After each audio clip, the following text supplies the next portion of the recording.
और उस कॉन्सेप्ट का नाम है accounting standard 1, okay, AS1, disclosure of accounting policy. लिखना तो कुछ नहीं है, मगर सोचना बहुत कुछ है।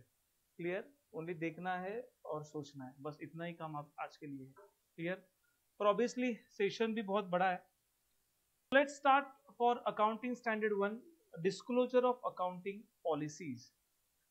ऐसे देखा जाए तो ये स्टैंडर्ड ऑलरेडी हमने हमारे FYJC में लर्न किया था, बट FYJC में किसने पढ़ाई किया था? यस और नो? ओके, तो वापस एक बार इस अकाउंटिंग स्टैंडर्ड को हम लोग लर्न करेंगे अच्छी तरीके से, और उसका यूज क्या है वो देखेंगे। सो स्टैंडर्ड का नाम है डिस्क्लोजर ऑफ अकाउंटिंग पॉलिसीज। जो हमारे अकाउंटिंग पॉलिसीज होते हैं, जो अकाउंटिंग हम लोग करते हैं, वो चीजें डिस्क्लोज करना, बताना। ओके, सो कौन से अकाउंटिंग पॉलिसी डिस्क्लोज करना है, कौन से अकाउंटिंग पॉलिसी डिस्क्लोज नहीं करना है, ओके, और ये अकाउंटिंग पॉलिसी होते क्या है, ये सारी चीजें इस अकाउंटिंग स्टैंडर्ड में हम लोग को सीखना है। So first of all sir, accounting standard क्या है? देखो, स्टैंडर्ड का मतलब है कि the rules and the regulation followed करना है, सब लोग फॉलो करेंगे, नहीं तो हमारे जो यूजर्स है, मतलब क्या होगा। फॉर एग्जाम्पल, एक बेसिक एग्जाम्पल देता हूँ।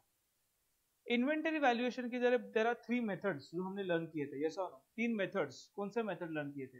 एक FIFO method, first in first out, दूसरा वेटेड एवरेज मेथड, एंड तीसरा LIFO method, last in first out. Inventory valuation का कॉन्सेप्ट है, या आपने इन्वेंटरी वैल्यूएशन लर्न नहीं किया रहेगा तो FYJC में डेप्रिसिएशन करके चैप्टर था, और वहां पे हमने 2 मेथड वहां पे सीखे। एक था रिड्यूसिंग बैलेंस मेथड, उसको रिटर्न डाउन वैल्यू मेथड कहते हैं, और दूसरा फिक्स्ड इंस्टॉलमेंट मेथड, FIM या स्ट्रेट लाइन मेथड, आप कुछ भी बोल सकते हैं। So this are methods, this are policies, okay.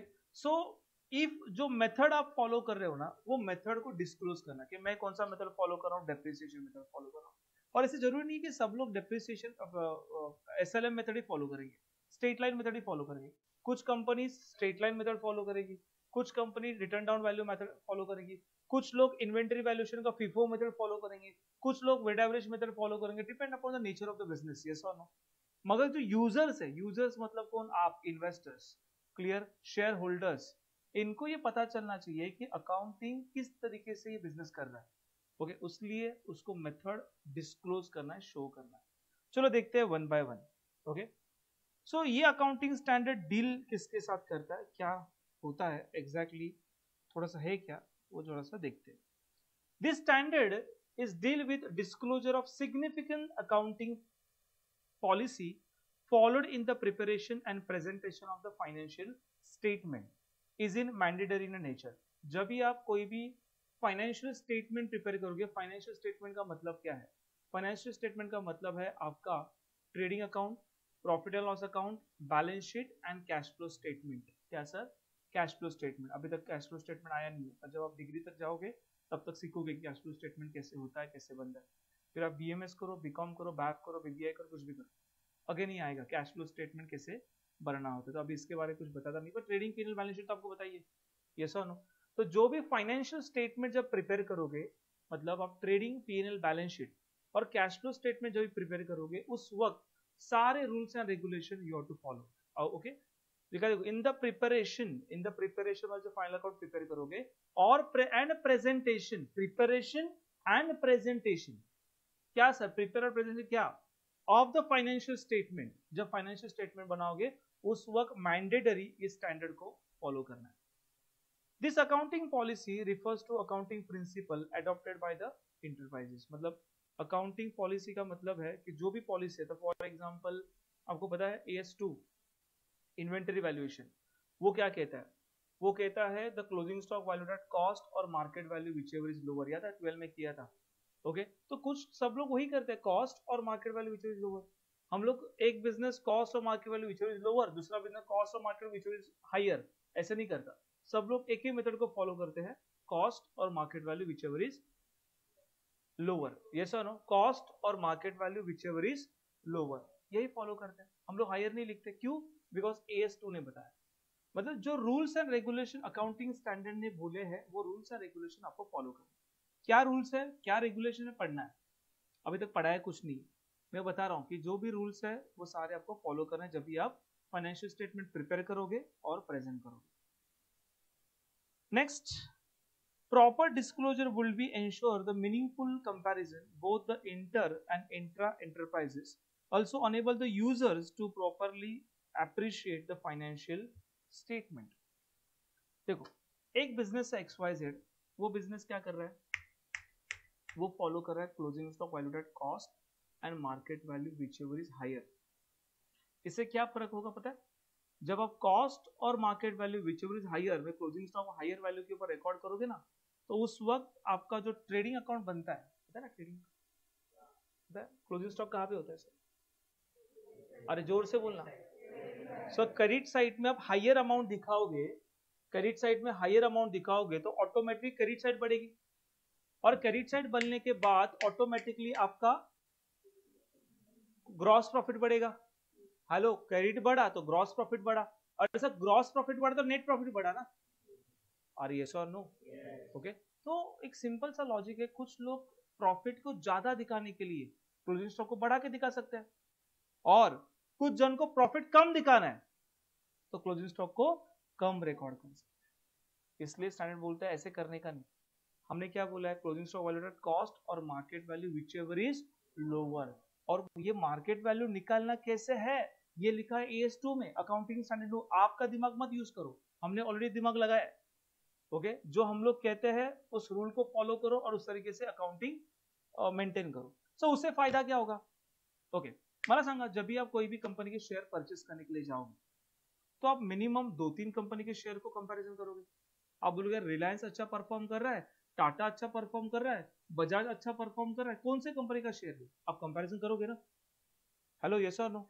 Okay, फिर बोलोगे यार ये इनकी बैलेंस शीट, इनकी फाइनेंशियल पोजीशन बहुत अच्छी है, ये कंपनी के एसेट बहुत ज्यादा है, लायबिलिटी बहुत कम है, प्रॉफिट इनकम बहुत ज्यादा, एक्सपेंस बहुत कम है, तो इस कंपनी के ऊपर पैसा लगाएंगे. मतलब आप जो हो, आप मतलब कौन सा, इन्वेस्टर्स. ओके, समझो सबने अलग अलग अकाउंटिंग प्रिंसिपल और अकाउंटिंग एजम्पशन को फॉलो किया, तो सबके फाइनेंशियल स्टेटमेंट आप कंपैरिजन नहीं कर सकते. सब लोग जब सेम रूल को फॉलो करेंगे ना, तो यूजर के हाथ में ताकत आएगी, और देन दे डिसाइड कि कौन से कंपनी में इन्वेस्ट करना चाहिए और कौन से कंपनी में नहीं इन्वेस्ट करना चाहिए. Are get my point. इसलिए जब फाइनेंशियल स्टेटमेंट प्रिपेयर करोगे उस वक्त आपको सारे अकाउंटिंग पॉलिसी, एजम्पशन, प्रिंसिपल को फॉलो करना है. The financial statement are intent to present a fair reflection. मतलब यहाँ पे मेन इंटेंशन वही है कि आपका फाइनेंशियल स्टेटमेंट ये फेयर दिखना चाहिए. मैं एक्यूरेट नहीं बोल रहा हूँ, यहाँ पे वर्ड फेयर बोला है. एक्यूरेट कोई भी नहीं बता सकता. एक्यूरेट, करेक्ट एंड फेयर, इसमें जमीन आसमान का फर्क है. करेक्ट का मतलब क्या है, ऐसा ही है. फेयर मतलब ऐसा हो सकता है, समझा. तो एटलीस्ट आप फेयर फाइनेंशियल स्टेटमेंट दिखनी चाहिए, उसके लिए अकाउंटिंग स्टैंडर्ड बनाया गया है AS1. Okay, see, so there are different accounting policies and different for different enterprises. देखो अलग अलग ये पॉलिसीज है. कौन से पॉलिसीज आप देख सकते हो. पहला लिखा है the method of depreciation. Yes और no? Method of depreciation, depletion, amortisation, किस तरीके से डेप्रिसिएशन को यूज करना है, कौन सी मेथड अप्लाई करनी है, कौन सी मेथड अप्लाई नहीं करनी है. AS ये जो है वो AS10 में लिखा, AS6 में लिखा हुआ है, अकाउंटिंग स्टैंडर्ड 6 डेप्रिसिएशन. उसके बाद treatment of expenditure during the construction. जब कंस्ट्रक्शन कॉन्ट्रैक्ट होता है, जब बिल्डर बिल्डिंग बिल्ड करता है, उस वक्त किस तरीके से वो इनकम को कैपिटलाइज करेगा और कौन से इनकम को कैपिटलाइज नहीं करेगा, वो सारा AS7 में लिखा हुआ है. ये सेकंड वाला पॉइंट है, वो अकाउंटिंग स्टैंडर्ड 7 का है. Treatment of foreign currency. जब भी कभी आप गुड्स एक्सपोर्ट करते हो, इंपोर्ट करते हो, उस वक्त फॉरेन करेंसी इन्वॉल्व होता है, और फॉरेन करेंसी ये फ्लक्चुएटिंग है.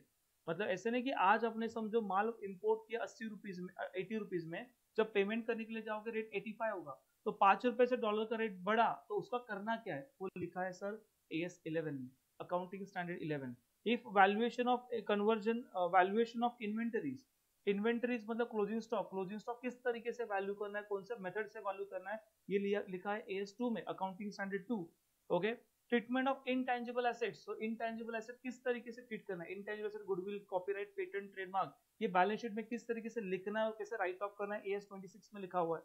Okay, valuation of investment. Investment जब कोई भी कंपनी में करते हो तो आपके बैलेंस शीट में इन्वेस्टमेंट किस तरीके से दिखाना है, वो लिखा है AS13, accounting standard 13, investment of accounting, अरे समझते हैं, ऐसे बहुत सारे अकाउंटिंग स्टैंडर्ड्स है, ओके, और ये डिग्री तक हम लोग को पढ़ना है, अभी कुछ नहीं पढ़ना है, अभी ये फक्त इंट्रोडक्टरी है, मैं कुछ नहीं सिखा रहा हूँ, मैं आपको बता रहा हूँ ये सारा पढ़ना, अभी नहीं पढ़ना है, फ्यूचर में पढ़ना है।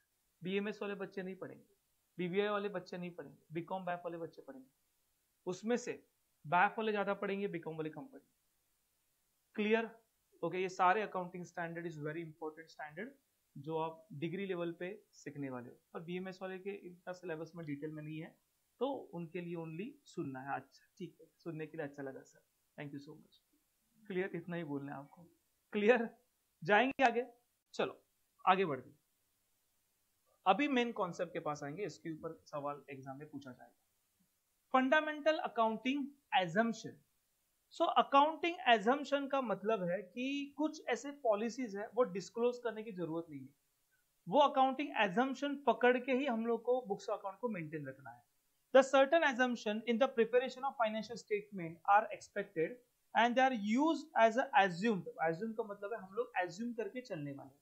No separate disclosure is required except for non-compliance in the respect of, मतलब जो आप अकाउंटिंग एजम्पशन पकड़ के, एजम्पशन मतलब what is the meaning of assumption?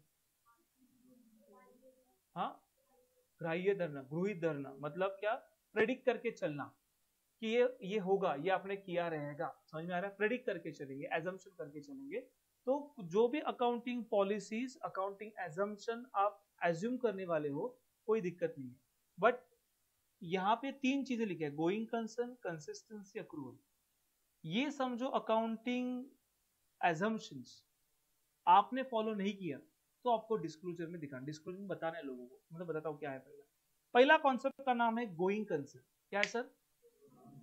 Going concern. What is the meaning of going concern? Going concern क्या? Concern का मतलब क्या होता है? कंसर्न का मतलब है ऑर्गेनाइजेशन, कंसर्न का मतलब क्या है? एंड गोइंग मतलब क्या? ऑर्गेनाइजेशन कंटिन्यूसली फ्यूचर में रहने वाली है, कंटिन्यूसली फ्यूचर में चलने वाली है, उसको हम लोग कहते हैं गोइंग कंसर्न। ऑर्गेनाइजेशन कंटिन्यूसली रहने वाली। फॉर एग्जाम्पल, मैं एग्जाम्पल देता हूं, then you get a fair idea. समझो फॉर एग्जाम्पल एक सप्लायर हूं मैं कौन हूं? अरे जोर से बोला, कौन हूं? सप्लायर। और आप हो होलसेलर, आप कौन हो? जोर से। Very good, okay. और मैं एक दुकान चलाता हूं, और जो प्रोडक्ट मुझे लगता है वो प्रोडक्ट मैं आपके पास से खरीदता हूं, समझा? ओके। और मैं आपके पास अभी आ रहा हूं, देखो बराबर से, आपका डिसीजन बहुत इंपॉर्टेंट है। ऐसे समझना आप बिजनेस कर रहे हो, ऐसे समझना आप होलसेलर हो, और मैं कौन हूं? रिटेलर। रिटेलर हो आप, सप्लायर हो होलसेलर, और मैं कौन हूं? रिटेलर। रिटेलर मतलब एक सप्लायर, छोटा सप्लायर, आप बड़े सप्लायर। क्लियर? मैं आपके पास एक गुड्स लेने के लिए आ रहा हूं, माल भरने के लिए आ रहा हूं, और कम से कम आपके पास से मुझे 40 लाख का माल उठाना है। कितने का? 40 लाख का माल मुझे उठाना है, ओके। और आप उस कंपनी के उस होलसेलर, मतलब आप ओनर हो उस बिजनेस के, और मैंने बोला कि सर ये 40 लाख का माल चाहिए, मगर सर क्रेडिट के ऊपर चाहिए, उधार के ऊपर। 40 लाख लेके घूमता नहीं हूं मैं।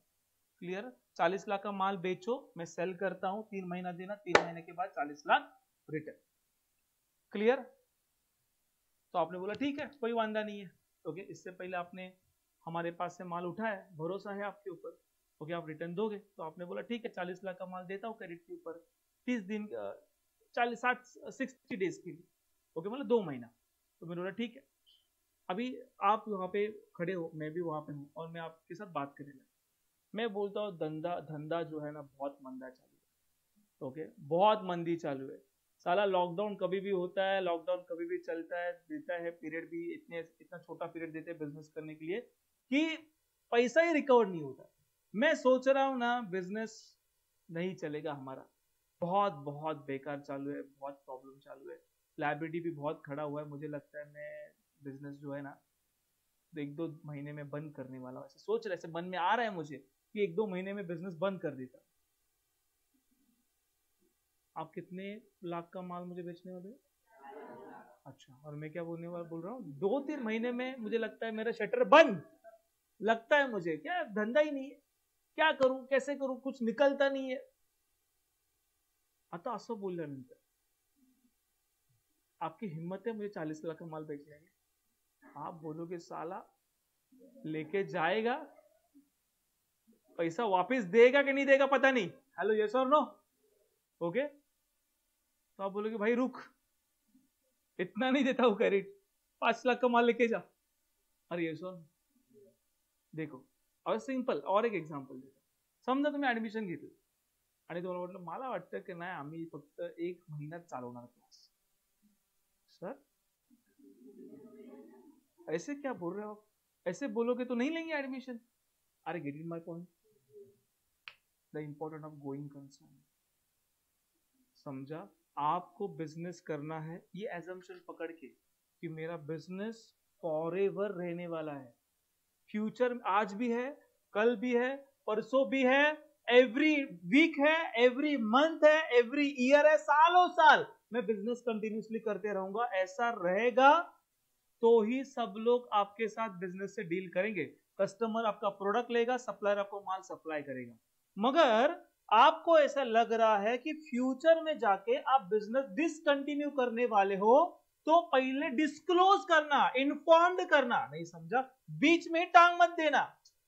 अरे चेपते मला काय म्हणायचंय, मतलब कस्टमर आप डिस्क्लोज, आप बता रहे हो कि आगे जाके बिजनेस को क्लोज करना है, तो अभी इन्फॉर्म करो, अभी बताओ. जब फाइनेंशियल स्टेटमेंट लिखोगे ना, जब बैलेंस शीट दोगे, पीएल दोगे, उसके फुट नोट में उसके नीचे बताओ कि अब यार discontinuing this business for so and so period of time, उसके पीरियड के बाद हम लोग बंद करने वाले. डिस्क्लोज करो, बताओ. चुपचाप से शटर मत बंद करो, क्योंकि ये डिस्क्लोज करोगे तो सप्लायर आपके पास से वसूली के लिए आएगा. कस्टमर बोलेगा अच्छा ठीक है सब्सिट्यूट प्रोडक्ट तो ढूंढते हैं, क्योंकि कस्टमर ये आपके ऊपर डिपेंडेंट हो गया है. कस्टमर आपका प्रोडक्ट एंड सर्विसेज ले रहा है और वो अभी एडिक्टेड हो गया, और बीच में ही उसको छोड़ के जाओगे तो कस्टमर का क्या होगा. अरे get it my point. Investor का आपके बिजनेस के ऊपर पैसा लगा हुआ है, सप्लायर ने माल क्रेडिट के ऊपर दिया. अरे गेट इट माय पॉइंट. तो जब भी ये एजम्पशन है, मतलब ये पकड़ के ही हम लोग यही पकड के ही आपण ऍडमिशन लिया. तुम्ही असं विचारलं का आम्हाला ऍडमिशन घेताना, सगळं विचारलं, क्लास कंटिन्यू राहणार का 2-3 वर्ष, असा प्रश्न विचारला आम्हाला. आपने एजम्पशन किया.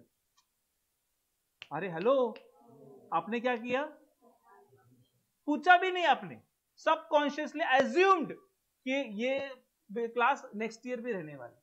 यू एज्यूम्ड ये 3 साल तक रहने वाला ही है, जब तक एजम्पशन करके आपने चला. अरे गेट माय पॉइंट. अरे समझ में आ रहा है. This is called as the concept of going concern. But जब भी एज मैं बिजनेस कर रहा हूं और मुझे लग रहा है कि मैं बिजनेस डिसकंटिन्यू करूंगा, आपको पहले पता चलेगा क्या, क्या मुझे पहले पता चलेगा. अरे मुझे पता चलेगा ना. अरे क्या बोल रहा हूं मैं, समझ में आ रहा है मैं क्या बोल रहा हूँ. ये बिजनेस में डिसकंटिन्यू कर रहा हूँ, बिजनेस में बंद कर रहा हूँ, तो पहले तो मुझे पता चलेगा, उसके बाद आपको. पर आपको कैसे पता चले, सबको फोन करूं मैं, नहीं ना. तो क्या करूं मैं, क्या करूंगा, disclose in a financial statement.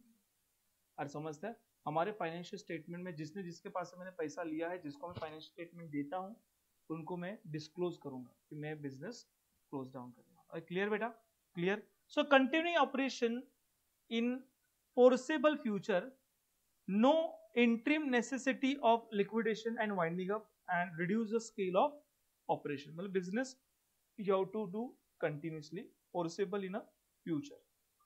Next assumption, क्या नाम, जोर से पढ़ना, अरे जोर से पढ़. Consistency. So what is the meaning of consistency? सुना है कि नहीं सुना नाम, क्या होता है कंसिस्टेंसी का मतलब, हाँ कंटिन्यू. ओके, टीचर बोल रहे कंसिस्टेंट है ना स्टडी में. कंसिस्टेंट मतलब आज अच्छा किया, कल नहीं किया, परसों किया, तरसों नहीं किया, ऐसे नहीं चाहिए, कंसिस्टेंट चाहिए. सो जब भी आप अकाउंटिंग मेथड, पॉलिसी, प्रिंसिपल को अप्लाई करोगे, जब आप अकाउंटिंग करोगे, उस वक्त आपको आपके अकाउंट्स में कंसिस्टेंसी मेंटेन रखना है. कंसिस्टेंसी का मतलब क्या, देखो मैं एक एग्जांपल देता हूं, then you get a fair idea. For example समझो मैं एक स्ट्रेट लाइन मेथड फॉलो कर रहा हूं. डेप्रिसिएशन में एक मेथड है straight line method. Straight line method मतलब every year the amount of depreciation remain same every year. WDV reducing balance method, written down value method, मतलब आपका डेप्रिसिएशन पहले साल ज्यादा होगा, फिर कम कम कम कम कम होते जाए. डेप्रिसिएशन होता है ना, एसेट की वैल्यू कम होती है, उसको डेप्रिसिएशन कहते हैं. तो समझो मैं एक बिजनेस कर रहा हूं, ओके. और उसमें मैं मेथड फॉलो कर रहा हूँ स्ट्रेट लाइन मेथड। एक साल स्ट्रेट लाइन मेथड फॉलो किया, दूसरे साल स्ट्रेट लाइन मेथड फॉलो किया, तीसरे साल स्ट्रेट लाइन मेथड फॉलो किया। अब वो रह रहे क्या कंटाल आ रहे, पहले 3 साल स्ट्रेट लाइन मेथड सॉल्व करो, अभी मैं मेथड को चेंज करता हूँ, बोर हो गया मैं एसएलएम करके। स्ट्रेट लाइन मेथड को छोड़ के अभी मैं फॉलो करूंगा WDV method, written down value method. Method को चेंज किया स्ट्रेट लाइन से डब्ल्यूडीबी, फिर डब्ल्यूडीबी किया 1-2 साल, अरे ये जमता नहीं डब्ल्यूडीबी, चल छोड़ इसको, स्ट्रेट लाइन मेथड करेंगे। ऐसे आप कर सकते हो? नहीं, ऐसे आप नहीं कर सकते। जो मेथड को आप कंटिन्यूसली फॉलो करते आ रहे हो वो कंटिन्यूसली फॉलो करते रहना है। आप डब्ल्यूडीबी फॉलो कर रहे हो, डब्ल्यूडीबी फॉलो करो। आप स्ट्रेट लाइन फॉलो करो, स्ट्रेट लाइन फॉलो करो। आप फीफो मेथड, इन्वेंटरी का फीफो मेथड फॉलो कर रहे हो, फॉलो फीफो मेथड जब तक आप बिजनेस बंद नहीं करते। ये समझा? आप वेटेड एवरेज मेथड फॉलो करो, फॉलो वेटेड एवरेज मेथड जब तक आप बिजनेस बंद नहीं करते। यार गेट माय पॉइंट? ओके।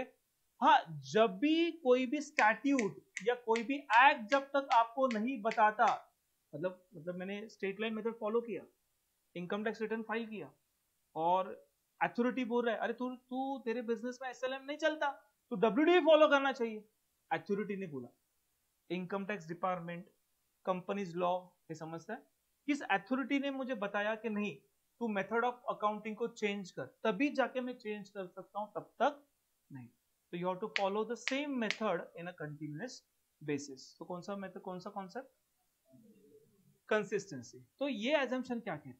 जब भी हम लोग फाइनेंशियल स्टेटमेंट को देखेंगे, जब भी हम लोग फाइनेंशियल स्टेटमेंट को देखेंगे तो वी आर फॉलो, मतलब ये याद रखना, ये लोग कोई बताएगा नहीं कि हम लोग मेथड कंटिन्यूसली फॉलो करें। हम लोग एजम्पशन पकड़ के चलेंगे, सारे बिजनेसेस वो एक ही method continuously every year same method follow कर रहे हैं।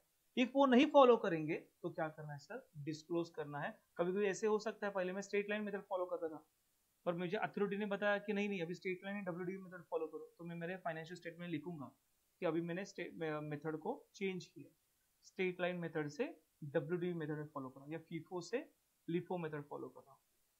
एक क्लियर बेटा? ओके, पहला कौन सा बोला मैंने? अरे जोर से बोल। दूसरा कौन सा बोला?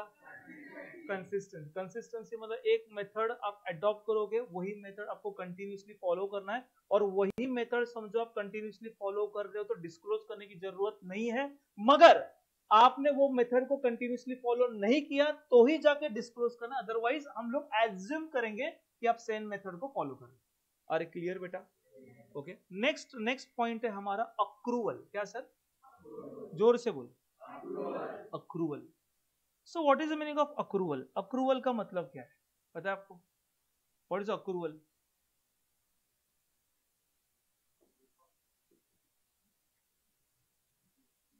What is meaning of accrual?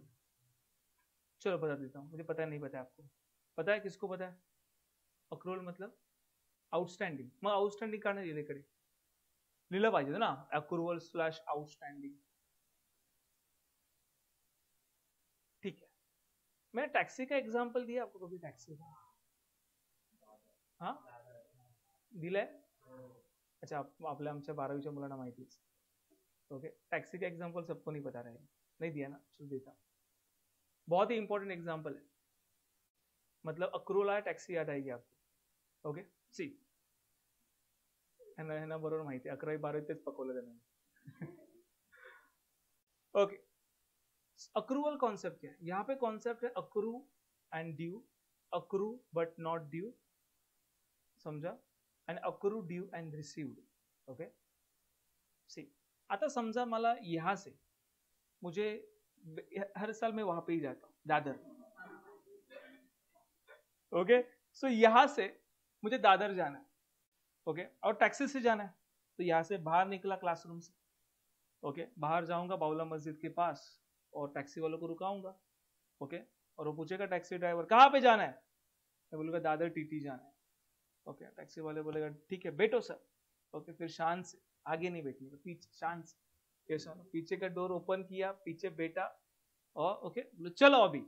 फिर टैक्सी ड्राइवर क्या करता है? टैक्सी ड्राइवर एक मीटर का एक बटन प्रेस करता है, उसको लिखा होता है हायर, रेड कलर का बटन होता है, और वो बटन जैसे क्लिक करेगा स्क्रीन के ऊपर फेयर दिखना शुरू हो जाएगा। ये सर कितना दिखता है? 23, 24, 25, ओके 23, 24, 24 डिपेंड, ओके ऐसे स्क्रीन के ऊपर दिख जाएगा, ओके यस और नो।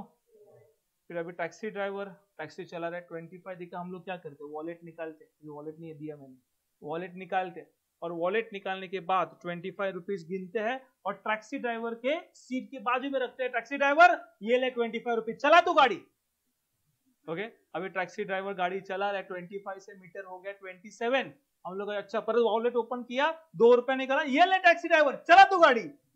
ऐसे करते करते जैसे मीटर बढ़ते जाता है वैसे मैं पैसा डालते जाता हूँ, एक्सचेंज भी मैं ही करते रहता हूँ, ओके टैक्सी ड्राइवर गाड़ी चलाते जा रहा है, मैं यहाँ पे एक्सचेंज करते बैठता हूँ और इस तरीके से हम लोग ट्रांजेक्शन करते, ऐसे करते हैं हम लोग, मैं भी नहीं करता,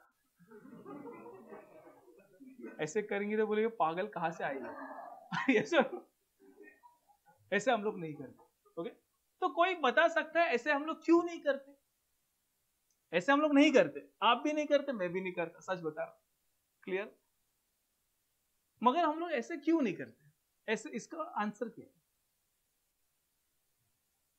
ऐसे हम लोग क्यों नहीं करते, का नाही करत आपण असं, केलं पाहिजे ना, पैसे झाले 25 दिले पाहिजे त्याला पटकन,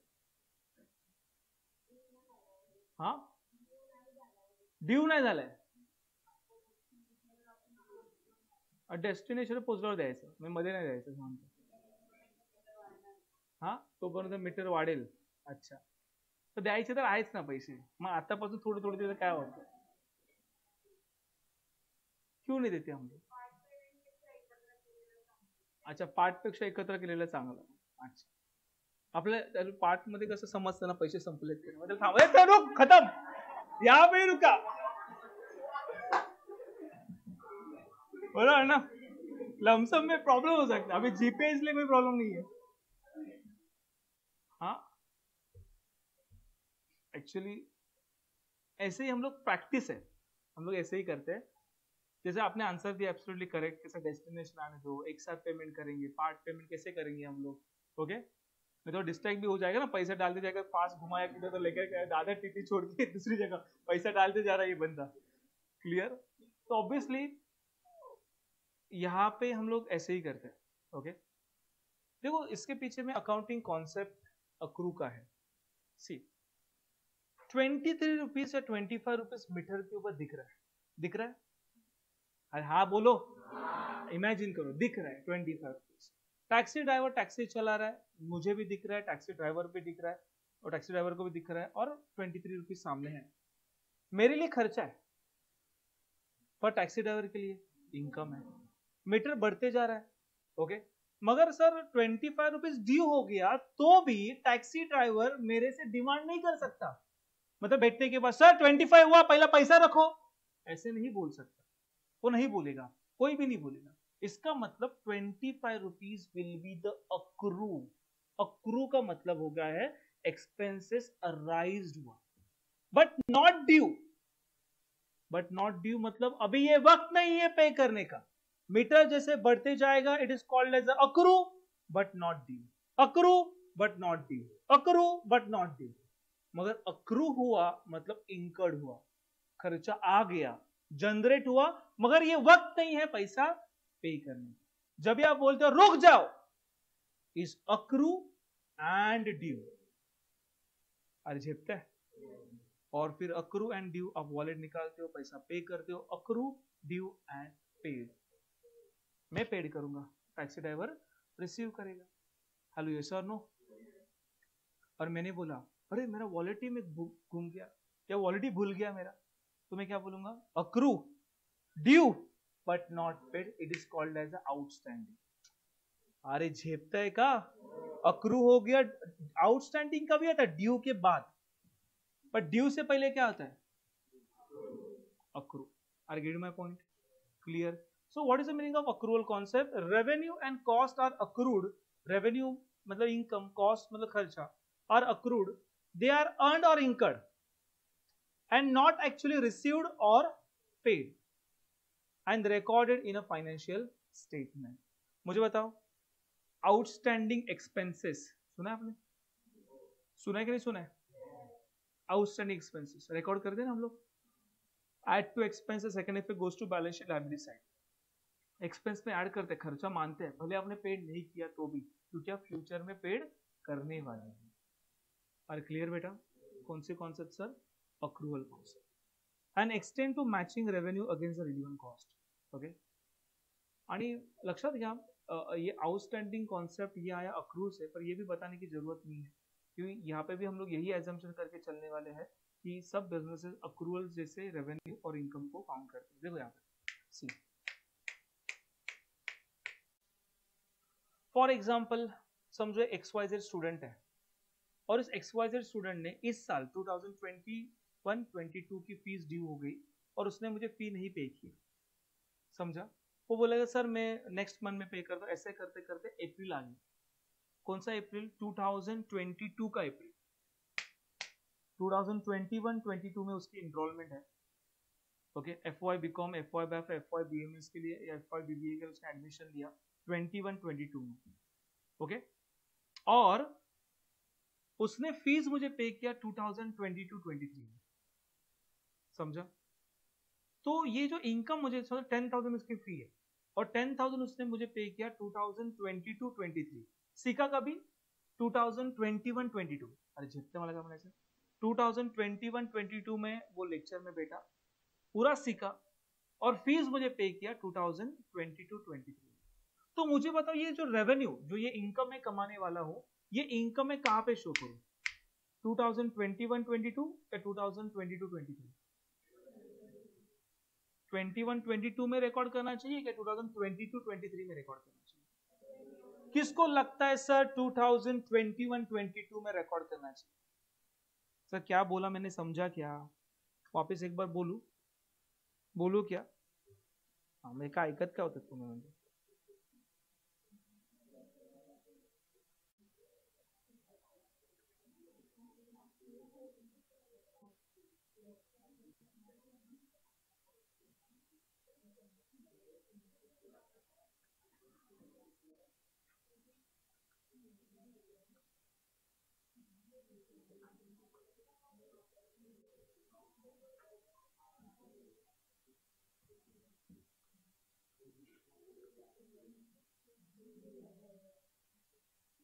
किधर गया रे?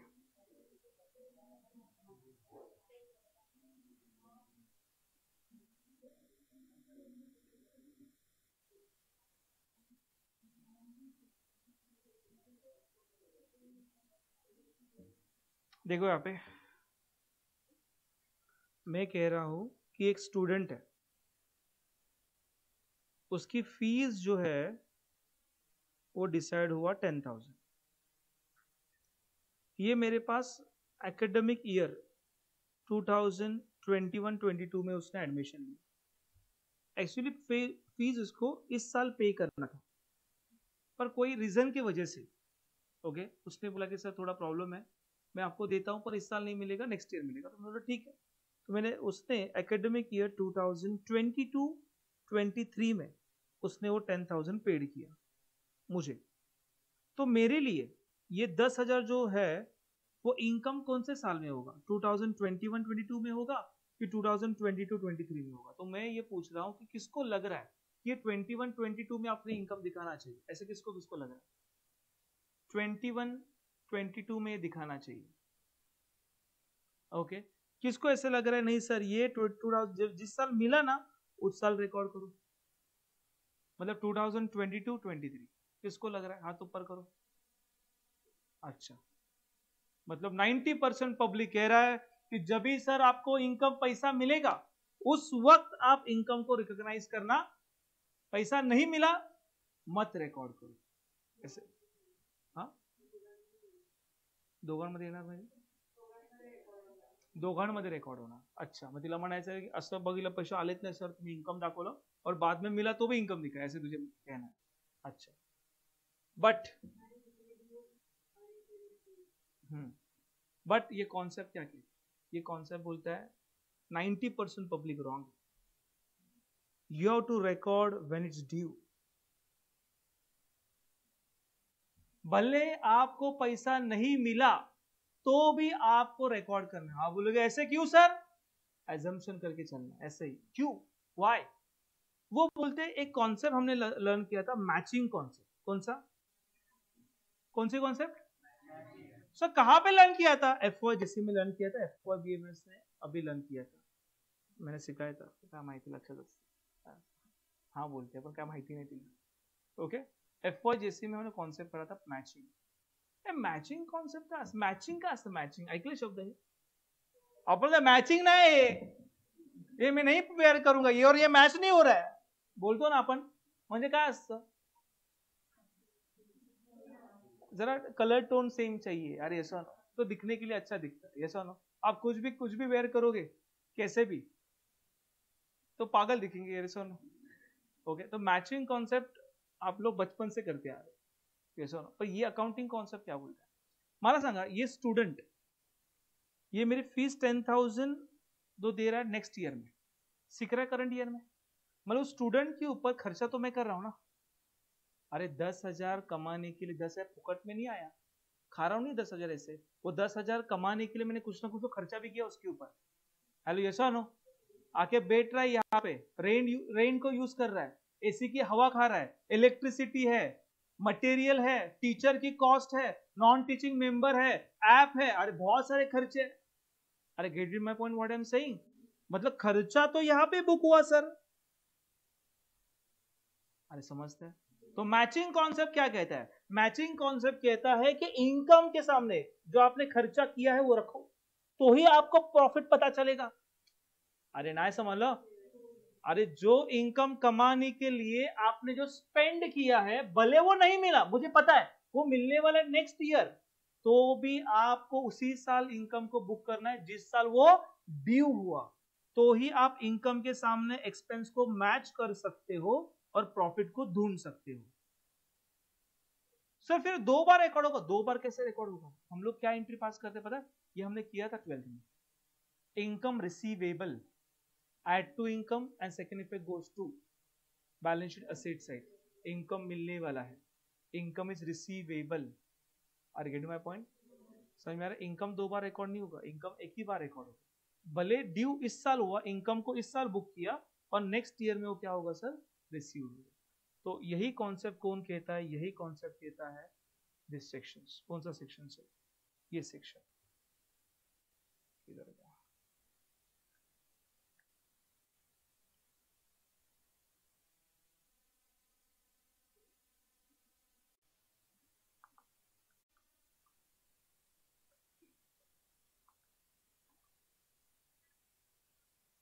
ये समझा?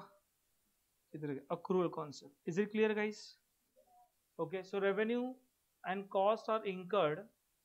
देख ला, revenue costs are accrued, they are earned or incurred, are recorded in the financial statement, not actually received or paid. जब भी आप actually paid करोगे और receive करोगे उस वक्त रिकॉर्ड नहीं करना, जब तक वो, जब वो accrue होगा तभी आपको क्या करना है? रिकॉर्ड. मतलब जब भी मैं इनकम रिकॉर्ड करूंगा ना, भले आप में से किसने नेक्स्ट ईयर फी किया तो भी मुझे इसी साल उसका इनकम को रिकॉग्नाइज करना पड़ेगा, बिकॉज खर्चा में इस साल करना. आपको पता है एडवर्टीजमेंट लिखा होता है, एडवर्टीजमेंट 30,000 ब्रैकेट में 3 इयर्स, क्या करते थे आप? अच्छा 30,000 डिवाइड बाय 3, 10,000 इस साल का और 20,000 prepaid, less from advertisement, second effect goes to balance sheet assets. आपण खुश व्हायचं, अच्छा झालं येतं मला. अरे काय नाही येत तुम्ही, फक्त technically. But what is the logic behind that? The concept of accrual. क्यों? अरे 3 साल के लिए आपने 30,000 पे किया, मतलब एवरी ईयर 10,000 का खर्चा है. अभी आप एडवर्टीजमेंट इसी साल पूरा 30,000 रुपए पे किया, पर 30,000 पूरा स्पेंड नहीं होने वाला इस साल, आपने एडवांस पेमेंट किया है. वो एवरी ईयर 3 इयर्स वो एडवर्टीजमेंट दिखाएगा, और 3 साल एडवर्टीजमेंट दिखाएगा तो 3 साल रेवेन्यू कमाओगे ना.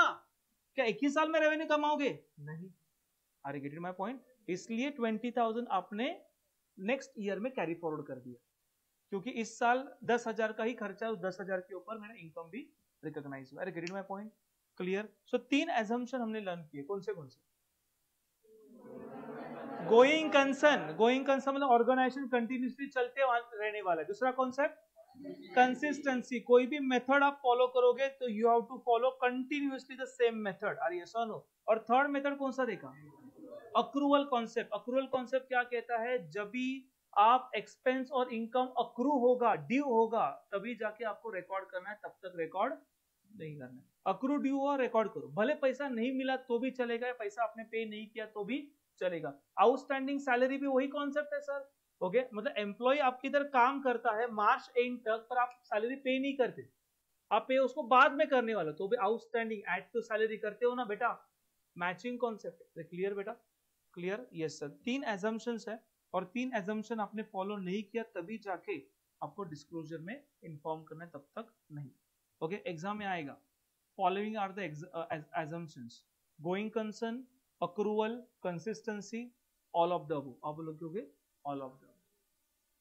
एक क्लियर, समझता है? चलो समझा सर, आगे बोलो। Factors governing the selection and application of accounting policies. So what is the meaning of accounting policies? Accounting policies क्या है, मैंने पहले डिस्कस किया था। Inventory valuation is accounting policies. The method of depreciation is accounting policies. Okay, valuation of fixed asset is accounting policies. पर sir मुझे ये question नहीं समझ में आता कि हम लोगों को कैसे पता चलेगा कि हम हमारे बिजनेस में WDV अप्लाई होने वाला है या फिक्स इंस्टॉलमेंट? मुझे कैसे पता चलेगा मेरे बिजनेस में फिक्स इंस्टॉलमेंट मेथड अप्लाई होने वाला है या वेटेड एवरेज मेथड फॉलो करना है? कौन सा मेथड अप्लाई करूं ये मुझे पता नहीं। तो लिखा है factors governing selection and application of accounting policy, मतलब कौन से फैक्टर को कंसीडर करना है और ये फैक्टर को कंसीडर करो एंड डिसाइड करो कि कौन से अकाउंटिंग पॉलिसी आपको आपके बिजनेस के लिए अप्लाई होगा या नहीं होगा। उसमें से पहली कॉन्सेप्ट क्या सर? जोर से बोलो। Prudence concept. Prudence concept. Generally, make a financial statement has phase of uncertainty at the time of preparation of financial statement. This uncertainty may be regarding the collectibility of receivable, number of warranty claims that may be occur. Prudence making estimates and which are required under the condition of uncertainty. आपको पता है 12 standard में जो हमने financial statement हमने बनाए थे, trading period balance sheet, उसमें एक एडजस्टमेंट है RDD, पता है? एंड RDD ये कॉन्सेप्ट आया because of the prudence. Okay, so RDD क्या है? Full form reserve for doubtful debt, आला मला RDD। आणि जो दूसरा इफेक्ट पहिला less from debtor, second effect profit and loss account debit side, वो नहीं आ रहा है statement. Bad debts at bad new bad debts and new RD less old आ गए सर, बैड डेब्ट जन। ओके, उसके बैड डेब्ट RDD same sir, treatment is same, only नाम चेंज करने का। करते हो ना ऐसे? सवाल मुझे ये है कि what is the difference between the bad debts and RDD? दोनों सेम है क्या अलग अलग है? स्पेलिंग अलग है, बराबर? नहीं नहीं, और कुछ है क्या? है सर, दोनों में फर्क है। हाँ, bad debts is actual loss, पैसे गेले, बुडाले, चले गए, पैसा नहीं मिलेगा। And what is the meaning of RDD? Prediction, estimate. Hello, yes और नो? कि मुझे ऐसे लगता है, अंदाज अपना अपना, यस और नो? मुझे ऐसा लगता है कि ये पैसा नहीं देगी, ये पैसा देने वाला नहीं है, ये पैसा देने वाले नहीं, यार यस और नो? एस्टिमेट। मग मला सांगा, ठीक आहे, हे समजलं बॅड डेब्ट्स म्हणजे ऍक्च्युअल, RDD चे एस्टिमेट। मग आपण माहिती आहे 10% RDD, 5% RDD, मला नाही हे समजत नाही सर, 5% 10% कुठून आणतात? बॅड डेब्ट समजलं, हिने पैसे नाही दिले, चालेल, हरकत नाही, नहीं दिया पैसे, समझा? कैसे बुढ़ा ले, फोन भी उछलत नहीं, समझ लीजिए 5000 इसके पास से मिलने वाला था, इसको फोन कर रहा हूं, फोन उठा रहा नहीं है, फोन कट कर रही है। ओके, पेरेंट्स भी कट करे, मोबाइल स्विच ऑफ। अभी आपके दिमाग में आ गया ये पैसा गया, बॅड डेब्ट्स। चला, ये तर मला समजलं की मला जे माहिती होतं कि ये इतना इतना देने वाली है, वो अभी नहीं देगी, तो बॅड डेब्ट्स हो गई। पर सर रिजर्व फॉर डाउटफुल डेब्ट मतलब क्या? मुझे ऐसे लगता है, ठीक है, मुझे लगता है, ठीक है, RDD क्रिएट कर, पर इसको लगेगा 5%, इसको लगेगा 10%, इसको लगेगा 100%। परसेंटेज कैसे फाइंड करेंगे? ये समझ लो मला काय म्हणायचं। मेरा सवाल ये है, मतलब 5% ही क्यों, 10% ही क्यों? सर सब में दिया होता है सर, हाँ बराबर है, सब में दिया होता है, परफेक्ट है, आप एब्सोल्युटली करेक्ट हो। पर जब रियल लाइफ में आप आईडीडी करने के लिए जाओगे, रियल लाइफ में अकाउंट्स करने के लिए जाओगे, उस वक्त क्या कौन देगा क्या आपको? नहीं तो क्लाइंट को बोलोगे, आप क्लाइंट जिसका अकाउंटिंग कर, दे ना परसेंटेज दे, कोई करूंगा मैं। वो बोलेगा तो तेरे को क्यों रखा मैंने जॉब के लिए? हाँ बोलना बेटा।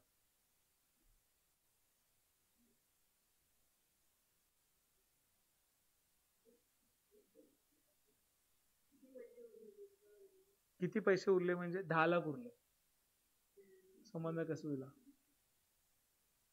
कसं पर्सन मुझे बताना है, मैं रियल फैक्ट के बारे में बात कर रहा हूँ, मैं तो बोलूँ ना पटकन संपवलं असतं, पर रियलिटी बात कर रहा हूँ। जब भी आप कोई भी बिजनेस का अकाउंटिंग देखोगे तो इफ फ्यूचर में किसने पूछा ये 5% ही क्यों लिया या 10% ही क्यों लिया, ये कैसे पता चलेगा?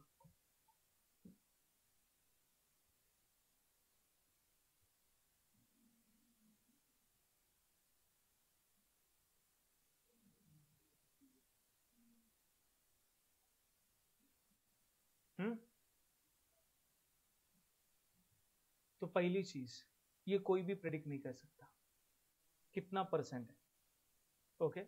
ये डिपेंड करता है जजमेंट, मतलब आपकी जजमेंट क्या बोल रही है, आपका बिजनेस का तजुर्बा क्या कह रहा है, नहीं समझा? आर्गेटिंग में पॉइंट, इतने सालों से आप बिजनेस कर रहे हो तो आपको तो पता ही रहेगा कि ऑन एन एवरेज देख के ही पता चलेगा कि कौन सा बंदा पैसा देगा और कौन सा बंदा पैसा नहीं देगा। आपके तजुर्बे से डिसाइड करना कि कितना एस्टिमेशन करना चाहिए। The prudence means the making estimates which is required under condition of uncertainty. जहां देखो सर्टेनिटी है तो कोई दिक्कत ही नहीं। सर्टेनिटी, सर्टेन मतलब पता है, सर्टेन का मतलब मुझे पता है पैसा देने वाली, और मुझे पता है पैसा नहीं देने वाली। देने वाली है गुड डेप्थ, नहीं देने वाले बैड डेप्थ। पर जहां पे ऐसा बंदा है जो पैसा देगा कि नहीं देगा, यहां पे अनसर्टेनिटी है, तभी क्या करना, एस्टिमेट करना, सोचना, जजमेंट करना एंड डिसाइड कि कितना परसेंटेज लगने वाला है। Get it my point what I am saying? Okay, कि कौन से कॉन्सेप्ट? प्रेडिवेंस कॉन्सेप्ट। किसने पूछा? आरडीडी। उसको डराना है तो बोलने का ये कौन सी कॉन्सेप्ट है? प्रेडिवेंस। वो डर जाएगा, प्रेडिवेंस कॉन्सेप्ट सर ने नहीं बोला ये, ओके? उसको बोला रुक यहाँ पे बेट, बताता हूँ prudence concept, estimation. Are get my point? Clear? हे कॉन्सेप्ट आहे ना खूप हेवी आहे, ओके? आणि ज्यांच्या डोक्यात गेले ना, म्हणजे मला आय कॅन अंडरस्टँड की ये फर्स्ट अटेम्प्ट में, फर्स्ट ईयर में नहीं पता चलेगा, कारण मी पण लेक्चरला जेव्हा बसायचो तुमच्या लेवलला, काय बडबडतोय समझ में आ रहा है? ओके, बट जब रियल लाइफ में हम लोग काम करने लगे तो अच्छा बाप रे ये पढ़ रहा था क्या उस साल, मतलब बाद में उसको इंपॉर्टेंट पता चलता है कि what is the meaning of that. पर 11 12 को ये बताते नहीं, क्यों बताएंगे तो नेक्स्ट एडमिशन नहीं लोगे। अरे ऐसा नो, अरे क्या बोलता है ये, कुछ नहीं पता चलता। पर अभी ये वक्त है, अभी थोड़ी मैच्योरिटी लेवल बढ़ गई है। अरे ऐसा नो, ओके? तो अभी ये बताने का वक्त है, इसलिए बता रहा हूँ। क्लियर? कौन से कॉन्सेप्ट? प्रेडिवेंस। क्लियर? ओके? किसने आपके कोई आपके भाई बहन ने जो अभी 11 12 में, उसने पूछा कि दीदी दादा ये इनकम के सामने एक्सपेंस क्यों लिखते हैं, पीएनएल ऐसे क्यों होता है? नहीं ऐसे ही होता है, मेरे सर ने भी वैसे ही सिखाया, तेरे सर भी बराबर सिखा रहे, ऐसे बोलने का साला matching concept. Matching concept, income के सामने एक्सपेंस होना चाहिए तो ही प्रॉफिट को आप डिसाइड कर सकते हो। नाही समजलं? ऐसे ही नाही मला वाटलं म्हणून की सरांनी मोडलं, मैचिंग कॉन्सेप्ट काम कर रहा है वहां पे, ओके? किसने बोला सर आउटस्टैंडिंग प्रीपेड ये क्यों? Okay, outstanding at second effect goes to balance sheet liability side, prepaid less balance sheet asset side, एवढंच मला पण तेच शिकवलंय, तुझं पण बरोबर आहे। अरे असं आपका आंसर आना चाहिए अक्रूवल कॉन्सेप्ट, वहां पे अक्रूवल कॉन्सेप्ट काम कर रहा है, दैट्स वाय वहां पे आउटस्टैंडिंग एंड प्रीपेड। असं मी 12वी 11वीत बोललो असतो ना, चक्कर आली असती, क्या पढ़ा रहा है ये। Are getting my point? पर ये आपकी रिस्पॉन्सिबिलिटी, अब ये ध्यान रखना ये क्यों हो रहा है और किस लिए हो रहा है, उसके पीछे का रीजन ये मैं नहीं कर रहा हूँ, ये AS1 बता रहा है, मेरे बोल है, बाकी ये AS1 कह रहे हैं, अकाउंटिंग स्टैंडर्ड 1, कि ऐसे करो, ऐसे फाइनेंशियल स्टेटमेंट को प्रेजेंट करो। ये क्लियर बेटा? नेक्स्ट विल बी क्या सर? Substance over form. तो बहुत लिखा है सर आपने सब्सटेंस ओवर फॉर्म में, एग्जैक्टली है क्या? Substance over form. आपने हायर परचेस चैप्टर चालू किया? हायर परचेस कॉलेज में चालू किया, क्लास में चालू किया रहेगा हायर परचेस। ओके, बीएमएस में नहीं है बेटा, ओके, अकाउंट्स में है हायर परचेस। आपको कॉन्सेप्ट है एसवाई में, ये फाइनेंस लोगे तो है नहीं। सो हायर परचेस कौन होता है? हायर परचेस का कॉन्सेप्ट क्या कहते हैं? वहां पे दो पार्टी इन्वॉल्व होते हैं, हायर परचेसर और हायर वेंडर। हाँ, दो होता है ना, हायर परचेसर, हायर वेंडर मतलब सेलर, हायर परचेसर मतलब बायर जो परचेस करता है मशीनरी को। और ये सो हायर परचेस कॉन्सेप्ट क्या कहती है? हायर परचेसेस में हम लोग कोई भी चीज सप्लायर के पास से लेते हैं पर इंस्टॉलमेंट बेसिस के ऊपर लेते हैं। फॉर एग्जांपल समझा, हमारा मोबाइल घ्यायचा, मुझे मोबाइल लेना है, और जब मुझे मोबाइल लेना होता है तो मैं जाता हूँ शॉप में और उसको बोलता हूँ कि मुझे मोबाइल लेना है, पर मुझे ना मोबाइल 0% इंटरेस्ट पे ईएमआई से लेना है। अभी सब लोग ईएमआई, जैसा कोई पैसा देता नहीं, 40,000 20,000, जैसा अभी मोबाइल लेना, कंज्यूमर प्रोडक्ट लेना बहुत ईजी हो गया बिकॉज ऑफ द ईएमआई, ऐसा नो। तो मुझे बताओ 10,000 का मोबाइल है, मैं जाता हूँ और बोलता हूँ कि मुझे मोबाइल लेना है, पर कैसे लेना है? ईएमआई में लेना है, राइट? तो सप्लायर बोला ठीक है कोई दिक्कत नहीं, हम लोग देंगे, ईएमआई हम लोग प्रोवाइड करते हैं। ओके, कैसा ईएमआई है? तो 2,500 का 4 इंस्टॉलमेंट, 2,500 2,500 2,500 2,500, ऐसे आपको 4 इंस्टॉलमेंट में क्लियर करना। ओके, मैंने बोला डन, वो मेरे हाथ में मोबाइल देता है, ये लो नेक्स्ट मंथ से 2,500 कट होगा। अभी नहीं, अभी तो मोबाइल लेके जा, नेक्स्ट मंथ में 2,500, उसके बाद 2,500, ऐसे 4 महीने में आपकी अमाउंट क्लियर। यस और नो? अभी मुझे सवाल ये आता है कि मोबाइल तो आपको दिया, मोबाइल आप यूज करने के लिए लगे, पर आप उस मोबाइल के मालिक हो क्या? या कभी कभी आप कार खरीदते हो इंस्टॉलमेंट में, आप बाइक खरीदते हो इंस्टॉलमेंट में, बैंक से लोन लेते हो, car loan, bike loan, vehicle loan होता है। अरे सर नो, तो आप या कोई आपने घर लिया, प्रॉपर्टी लिया, उधर भी आप लोन लेते हो बैंक से और ईएमआई पे करते हो, और पे करते हो ना। तो जब भी आप लोन से कोई भी चीज लेते हो तो उस एसेट के ऊपर आपकी ओनरशिप होती है क्या? नहीं होती। वेरी गुड, नहीं होती। तो ओनरशिप कभी आएगी? जब आप लास्ट इंस्टॉलमेंट पे करोगे। हेलो, जब भी मैं लास्ट इंस्टॉलमेंट पे करूंगा उस वक्त you are became the legally owner. नहीं तो आप कौन से ओनर होते हो? Beneficially owner. बेनिफिशियली में उससे प्रोडक्ट से मिलने वाला बेनिफिट मुझे मिल रहा है, मैं घर में रह रहा हूं मुझे बेनिफिट हो रहा है, मोबाइल में यूज कर रहा हूं मुझे benefit, I am beneficially owner. दो वर्ड बोला मैं, क्या? Beneficially owner and legal owner. Hello, legal owner जो लोन देता है वो लीगल ओनर है। मतलब मैंने कोई समझो कोई कार खरीदी और ईएमआई के ऊपर से खरीदी और मैंने लोन लिया एचडीएफसी बैंक से, तो HDFC bank is a owner of the car, I am a beneficially. Benefit में कार मैं चलाऊंगा, मैं बेनिफिट उठाऊंगा। ओके, और मैं एवरी मंथ क्या पे करूंगा सर? ईएमआई। और जब मैं लास्ट ईएमआई मतलब मेरा लास्ट इंस्टॉलमेंट जब मैं पे करूंगा तभी जाके I am became the legal owner. मैं कार को बेच नहीं सकता सर, क्योंकि कार के सारे पेपर किसके पास रहेंगे? बैंक के पास रहेंगे, और मुझे कार बेचना है तो बैंक को बुलाना पड़ेगा। हेलो, अरे समझते हैं? ये समझाओ, क्लियर? तो यहाँ पे दो टाइप के ओनर है, beneficially owner and legal owner. Legal owner जब आप लास्ट सारे पेमेंट करते हो तभी जाके बिकेम द लीगल ओनर। अभी सवाल ये पैदा होता है कि भले मैं लीगल ओनर नहीं हूं, मैंने कार को खरीदा, ओके, कोई एसेट को खरीदा, तो मेरे बैलेंस शीट में वो एसेट साइड में दिखना चाहिए क्या नहीं दिखना चाहिए? क्या लगता है आपको? मैं उस प्रॉपर्टी का ओनर नहीं हूं, अभी तक मैंने इंस्टॉलमेंट पूरा पे किया ही नहीं, मैंने 1-2 इंस्टॉलमेंट ही पे किया है, तो मेरे बैलेंस शीट के असेट साइड में वो दिखेगा क्या नहीं दिखेगा? क्या लगता है आपको? दिखेगा तो बोलो यस सर दिखेगा। भले आपने एक इंस्टॉलमेंट भी पे किया नहीं है सर, आज अपने मोबाइल खरीदा, आज अपने कार खरीदा, आज अपने मशीनरी खरीदा, आज अपने मोटर कार खरीदा, ओके, और अभी 1 रुपया भी आपने पे नहीं किया है, आप पे करने वाले हो, नेक्स्ट मंथ से इंस्टॉलमेंट स्टार्ट होगा, ऐसे आप 5 इंस्टॉलमेंट से पेमेंट करोगे।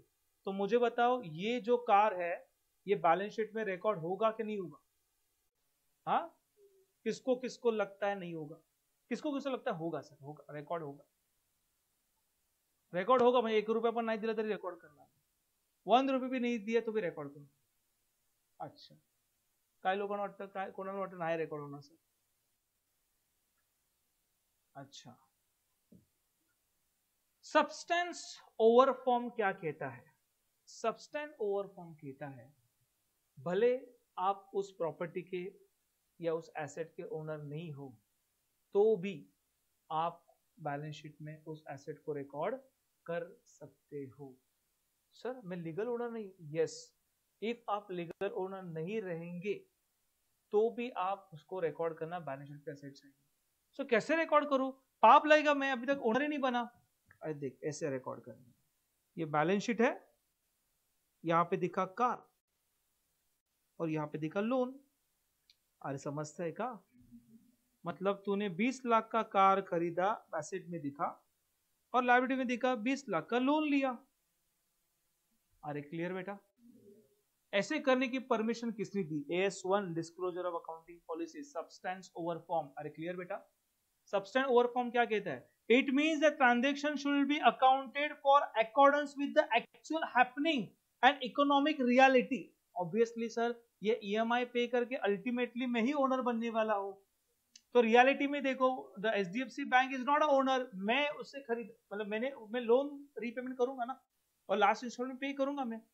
And reality of the transaction not by it's a legal form. Legal form देखना नहीं है। Like the hire purchase, if the asset are purchase on hire purchaser by the hire purchase on hire purchase by the hire purchaser, the asset are shown in the books of the hire purchaser in spite of fact that the hire purchaser is not a legal owner of the asset purchased. Under the purchase and the purchaser became the owner only on the payment of last installment. Therefore, the legal form of the transaction is ignored and the transaction is accounted as per the substance. Legal form देखना नहीं है, तो reality को देखो और books of account में record करो। Clear? समझ में आ रहा है? ओके, नेक्स्ट कॉन्सेप्ट क्या है? अरे जोर से बोल। मटेरियलिटी। मटेरियलिटी, सो मटेरियलिटी का आंसर क्या है? The financial statement should be disclose all the items and fact which are sufficient enough to influence of the decision of the reader और user of the financial statement. क्या लिखा है? वो लोग कहते हैं यूजर्स, ओके, एंड रीडर्स। इसका मतलब क्या? यूजर्स का मतलब कौन? मेरे फाइनेंशियल स्टेटमेंट को यूजर्स, मतलब यूज कौन कौन करेगा? मेरे फाइनेंशियल स्टेटमेंट को, मतलब मेरी कंपनी है और मेरे फाइनेंशियल स्टेटमेंट है, वो कौन कौन रीड करेगा? इन्वेस्टर। और कौन रीड करेगा? शेयर होल्डर, इन्वेस्टर, वो एक ही है। चलो, और कौन रीड करेगा? गवर्नमेंट। अरे गवर्नमेंट को टैक्स चाहिए कि नहीं चाहिए? हेलो, ये सर नो, एम्प्लॉय है, एम्प्लॉय भी सोचेगा ना इस कंपनी में रहना है कि नहीं रहना है। ओके, कस्टमर्स है, कंज्यूमर्स है, अरे ये sir no. So this all are the readers, okay, they are the users of financial statement.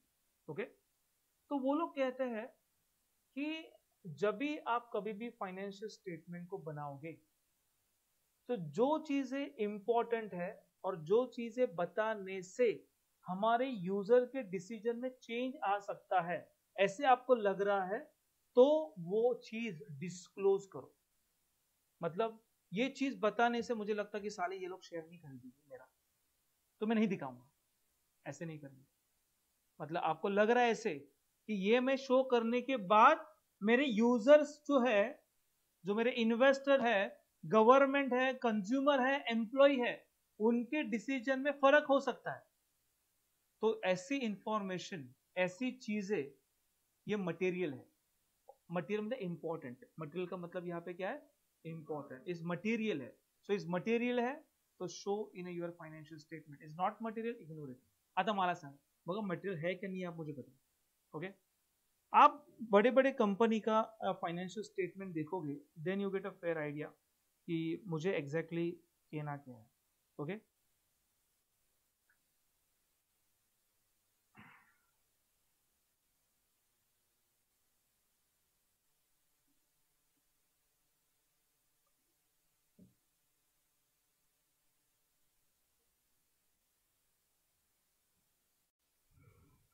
थोड़ा सा प्रैक्टिकली दिखाता हूँ, then you get a fair idea कि एग्जैक्टली मुझे कहना क्या है. This is annual report of Reliance company.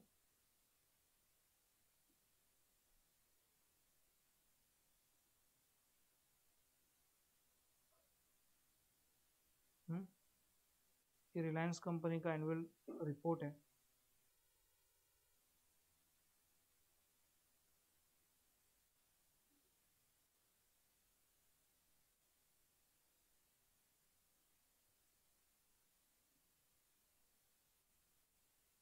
इसमें हम लोग फाइनेंशियल स्टेटमेंट को देखेंगे कि किस तरीके से इसको शो किया जाता है. देखो, आपको लग रहा है कि मुझे आगे जाके अच्छे लेवल पे काम करना है, तो ये सारी चीज़ें रीड करना बहुत इंपॉर्टेंट है.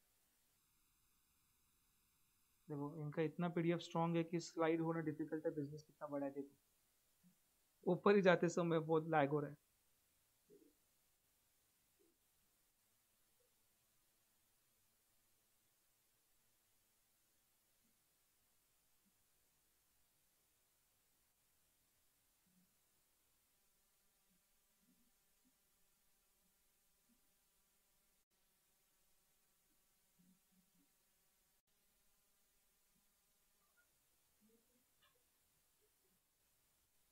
Operating segmentation, performance update. एक minute.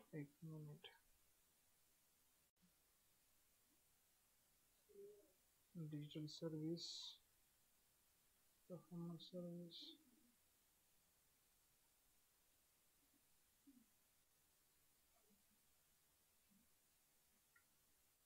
Media.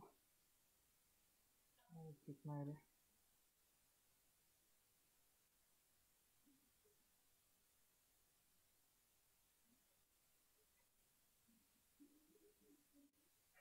Financial statement.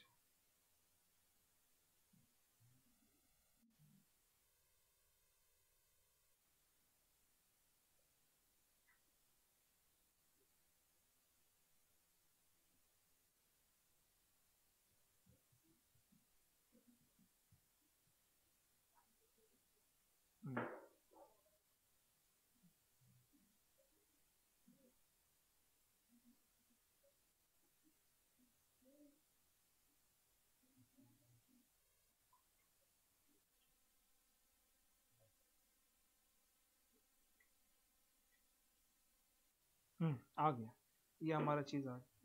Financial statements दिख रहा है. What is the financial statement? मैंने क्या बोला था देख. Balance sheet, statement of profit and loss account, मतलब ये ट्रेडिंग पी उसमें ही आ गया. Cash flow statement. तीन, balance sheet, statement of profit and loss account and cash flow statement. समझ में आ रहा है? ओके, तो this are the financial statements. हम देखते हैं फाइनेंशियल, मुझे एग्जैक्टली आपको क्या बताना है. ये ऑडिट रिपोर्ट है, इसको छोड़ो. ऑडिट रिपोर्ट जब ऑडिट पढ़ाएंगे तभी देखेंगे. आ गया बैलेंस शीट? आ गया क्या? ओके सर, ये रुपीज इन करोड़ में है. क्या बोल रहे हो सर? ये 2,92,000, 92 नहीं है, इस 2,92,092 करोड़. मैं समझ लो, इसके ऊपर और जीरो लगाने हैं. I get it my point. Okay, हाँ हाँ, काउंट करायला पण त्रास होईल. देखो देखो कितना आपको पढ़ाई करना है, सोचो अभी. सीयर सर, ये क्या, ऐसे क्या है बैलेंस शीट? हाँ, बैलेंस शीट जब भी कंपनी के बनाते हैं is not the horizontal, it's a vertical. आगे जाके आप 13-14 में जाओगे ना, तो बैलेंस शीट ऐसी नहीं दिखेगी, अभी ऐसी दिखेगी खड़ी. ऊपर एसेट, नीचे लायबिलिटी, इनकम, एक्सपेंसेस. क्लियर? मतलब जिनका 11th-12th में फाइनल अकाउंट खराब ना, उसका लाइफ टाइम तक खराब. मतलब ये दिमाग के ऊपर से ही जाएगा, बाउंसी डायरेक्ट. ओके, ठीक है. अरे आता तुम्ही बघाल, एक्सपेंस में लिखा है cost of material, purchase of stock in trade, change in inventory, excise duty, employ benefit expenses, finance cost, depreciation, amortisation. इतने एक्सपेंसिव है नहीं, इससे ज्यादा एक्सपेंसिव। पर आप देखोगे एम्प्लॉय बेनिफिट एक्सपेंसिव दिख रहा है, जो आपके समझ में आए वही बता रहा हूँ।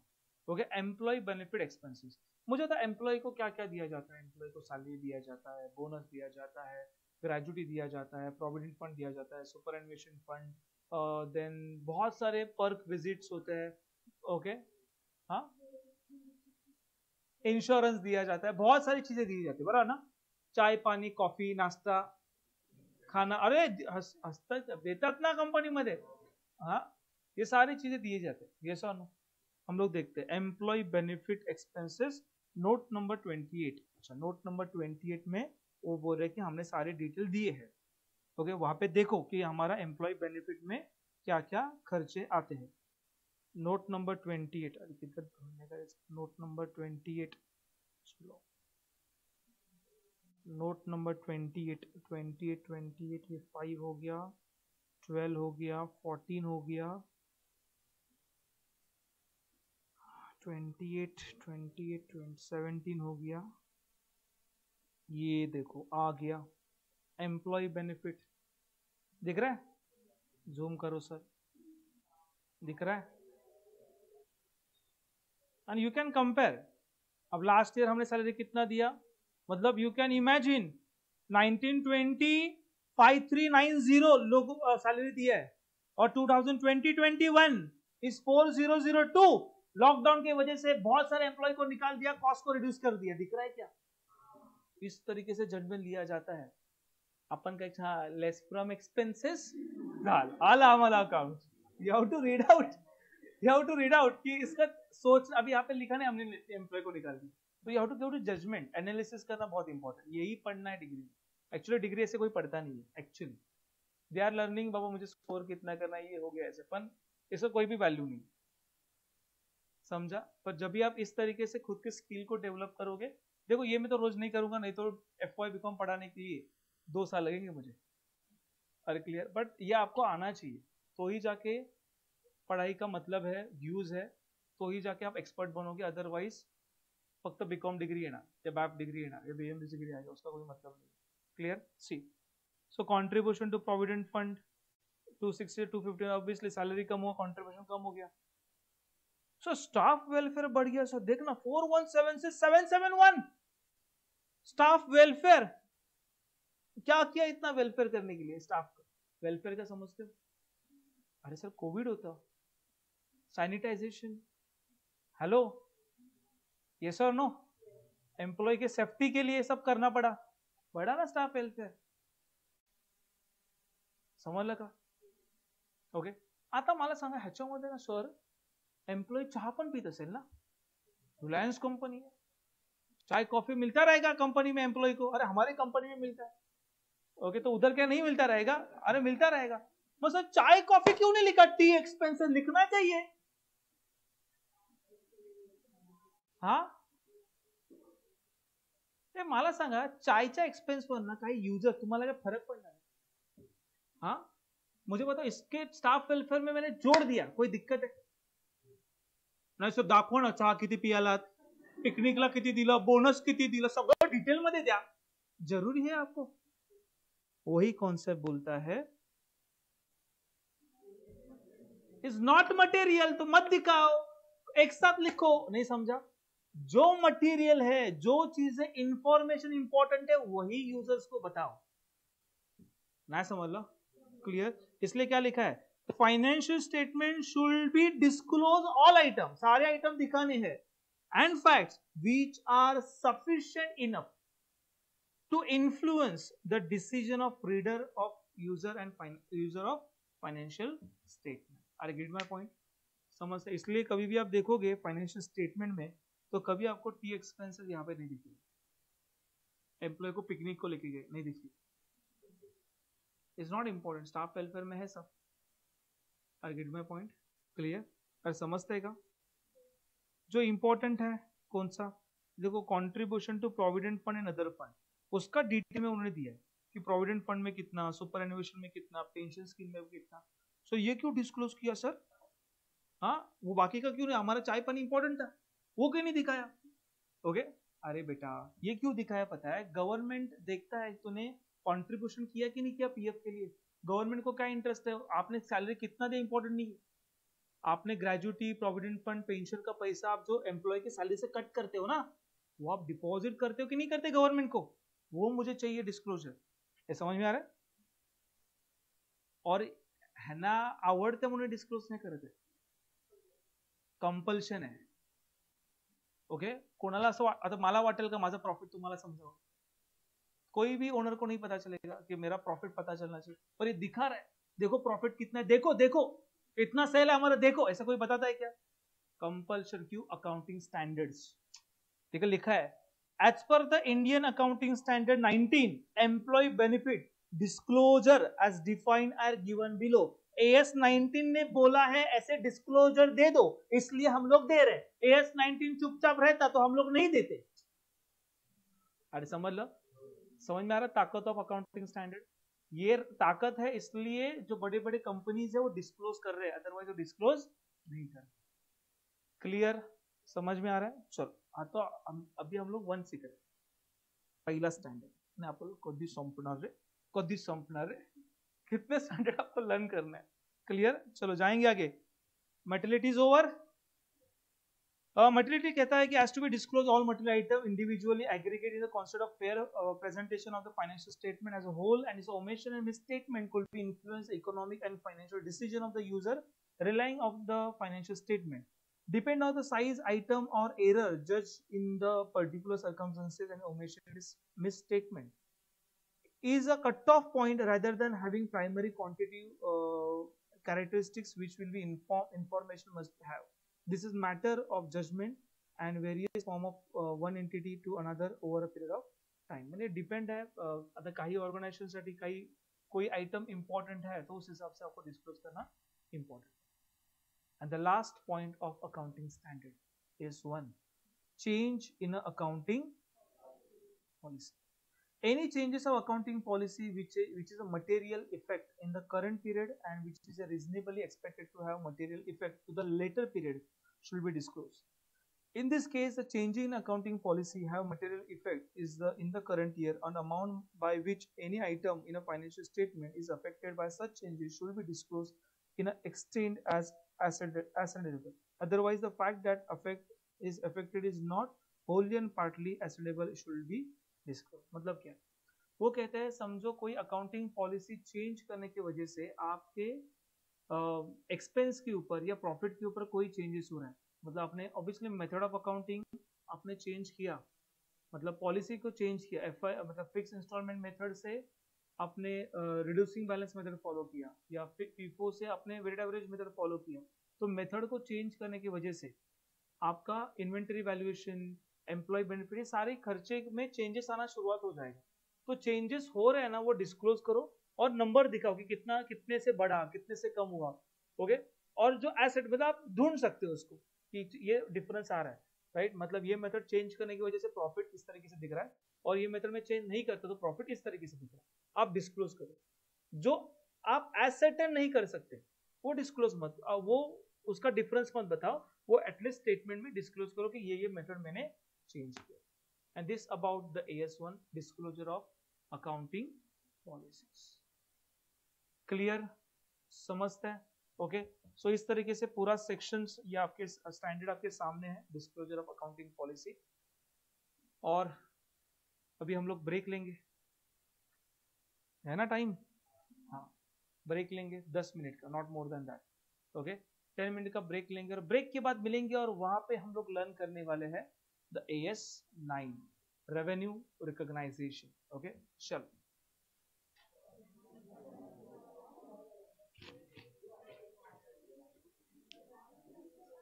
ऑनलाइन